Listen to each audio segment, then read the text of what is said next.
Sheryl Sandberg, we told you how her brand new book is generating a kind of feminist firestorm. Elizabeth Vargas was here in the first half hour talking about that. It's in part because of Sandberg's blunt talk about the leadership ambition gap between working men and women.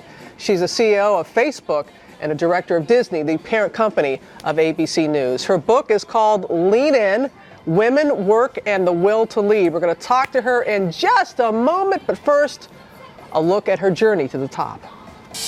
She's the female force behind the largest social networking site in the world. Sheryl Sandberg, Mark Zuckerberg's right-hand woman at Facebook. As Chief Operating Officer, she's been a consultant for world leaders, and she is breaking down barriers every day in Silicon Valley. Just this year was number 10 on Forbes' list of most powerful women. How'd she do it? A Harvard graduate, she was the chief of staff at the U.S. Treasury Department by the age of 29. Taking a leap of faith on the tech industry in 2001, she joined a then small startup called Google and built it into the #1 search engine. A few years later, she was wooed to Facebook, where she has been credited with turning the social networking site into a billion-dollar business, all while raising 2 children. But with her rise to the top, she has seen fewer and fewer women rising with her. So she's speaking out. No one gets to the corner office by sitting on the side, not at the table. Do not lean back, lean in. And that's the message of her new book, Lean In: Women, Work, and the Will to Lead, empowering women to take action and follow their dreams to the top. I think a world that was run where half of our countries and half of our companies were run by women would be a better world. Yes, joining us now is the author of Lean In, Sheryl Sandberg. Yeah, just look at me, Sheryl. Thank you. I know you're a powerful woman, and I love how you're just a little nervous. Yeah, absolutely. That's refreshing. This is Good Morning America. That's right, babe. That's right. You're Robin Roberts. When you say lean in, you really do lean in with this book. Explain to people what you mean by that. Lean In is about believing in ourselves, believing that we can do anything a boy can do. One of the reasons I wrote the book is about a year ago, I got a tape of all the presidents, played it for my kids. My daughter, who's 4, she looked up, she said, "Mommy, why are they all boys?" So last night, talking about coming on the show with my children, my son is now 7, my daughter's now 5. My son says, "Mommy, are girls even allowed to be president?" He even last allowed? night.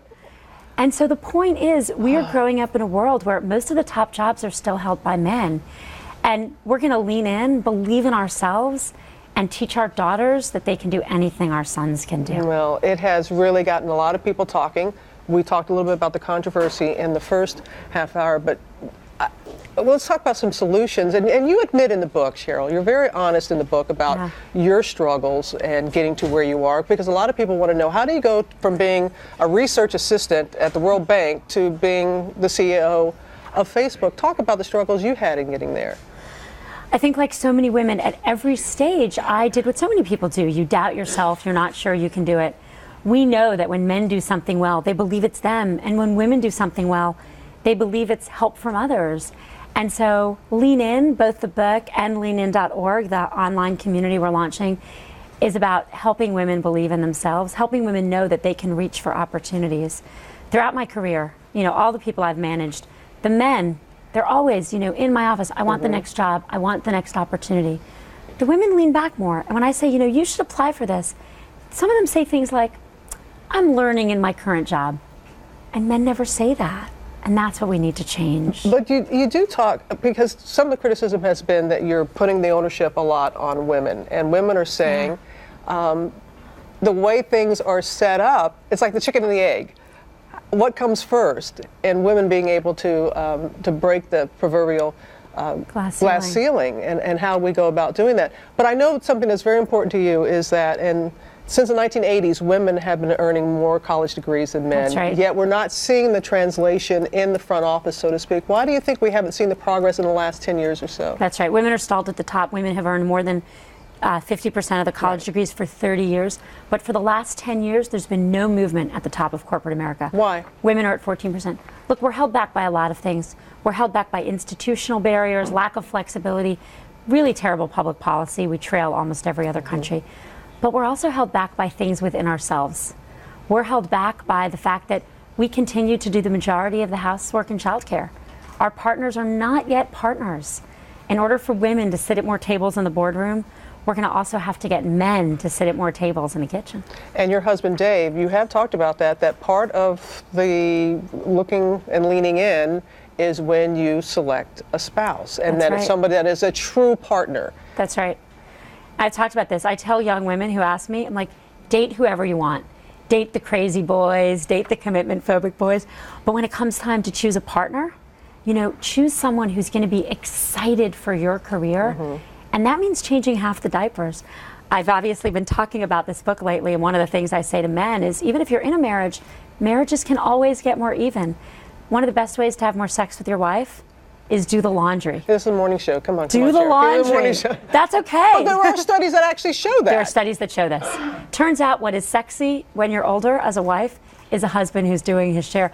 My messages, my Facebook messages are filled with men telling me, you know, they can't read my book because they're going off to do the laundry. Because now they know they're going to get a little busy. Yeah. That's right. You mentioned about leanin.org. Yeah. That's very important to you. And it's about a conversation, Sheryl. It's about a dialogue and bringing women, and not just women, all people together to further this discussion. That's right.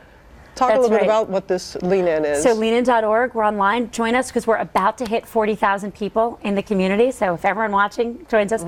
But we're doing 3 things. Forming an online community where people all over the world, men and women, from all circumstances, can talk about the things that are happening in their lives. Sharing Lean In stories. The women of ABC, including you, wrote yours this morning, so you can find those with us. Lean In education, 20-minute lectures by professors at Stanford. Think of it as Khan Academy for women on how to negotiate for yourself. Women make 77 cents to the dollar for men. We're going to change that. And the third is Lean In circles, letting people form groups of 8 to 10 women or men who want to support each other. We all know that we're better with the support of a community. And so Lean In is trying to take the message of the book and create a community so that we can support each other. And you admit in the book, not all women, not all people want to be in the boardroom. A lot of people are more than happy with their current situation and balancing whatever they have at work and life. But if you are a woman who wants to be sitting where you are right now, doing what you are doing, what are the suggestions you would have for that woman? The most important thing is don't leave before you leave. What I've seen in my career over and over is women, you know, leaning back years before they have a child. A woman at Facebook came to talk to me about this. She was asking all these work-life balance questions. And I was like, she looks so young. I said, do you have a child? She said, oh no. You're gonna have a child? Maybe. She started laughing. She's like, I graduated from college last year. I don't even have a boyfriend. Now what happens though is women start worrying about it really early. Men are leaning forward. They're getting promoted, they're getting the next opportunity. Women are worrying about responsibilities they don't yet have. And then they wake up and they're years behind that man. And that's how you get to 14% at the top. I want to be clear, leaning into the boardroom is not for everyone. That's a choice some people will make. But leaning in is for everyone. I got a letter from a woman who had read, and she said that she's a stay-at-home mom. She wanted a better teacher for her child. She didn't think she could do it. She marched herself into the principal's office and got her child a better teacher. It's all relative. It's all relative. It's not just leaning in the workplace. It's wherever you are and doing the work that you're doing. That's right. Believing your voice matters. Yeah, well, yours does. Okay, Sheryl. Well, we're going to have a lot of women that are going to be coming by here. We're going to have a town hall. They're going to ask some really great questions from all walks. I knew you are. I'm excited to have your mom and dad here. It doesn't matter who you are or where you are in life. It's all about your mom and dad. And yours are that's here. right, and mine are here with me. Joining. So thank you, Sheryl, very much. Thank you for having me. You got it. Lean In, Women Work, and The Will to Lead is in bookstores today. And as I said, tomorrow, more with Sheryl Sandberg in our town hall meeting, asking tough questions about what it means to be a woman in the workplace. And you can see more of Elizabeth's interview with Sheryl tonight on Night 9.